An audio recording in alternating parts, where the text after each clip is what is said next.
Hi guys, Dave here again. Wanted to go over a couple more trimming options. But before you trim brass, make sure you wear your safety glasses because these brass shavings are sharp and cut your eye pretty easy. Now what I do is I went online and bought this Lee cutter length gauge for my caliber, which is 223, and you screw the length gauge into the cutter, okay? And I've already preset it for 1750 because I don't want to bore you guys with that, okay? And then you buy the lock stud, okay, and the shell plate holder for your caliber, okay? And these has got knurls on there, so they're pretty easy to grip, okay? Now the first way you can do this is when you're watching TV, you can just grab a piece of brass. You know, I got it over a box so the brass shavings don't go everywhere, okay?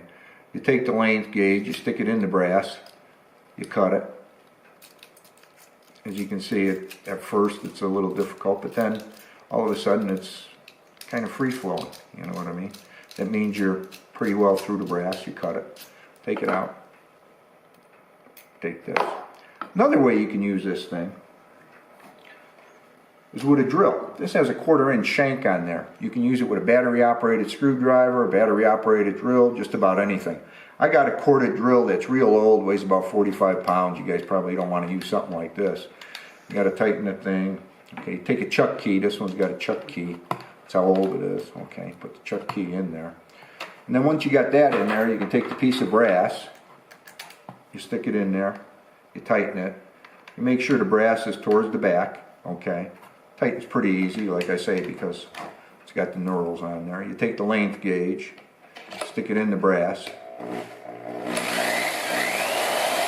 it around, and you see that cut pretty quick. See how free flowing it is? I mean, that cut pretty darn fast, okay? And then you take the brass out, put it down, okay? Or another way you can do it, the way I like to do it, is take your cutter and length gauge, stick it in a vise, make sure it's good and tight in the vise. Now this vise isn't bolted down, it's a portable vise so I could do the video, but your guys' vise will probably be bolted to your workbench or your reloading bench, whatever. Okay, then once again you take another piece of brass, stick it on there, tighten it down. Okay, once again tighten it down.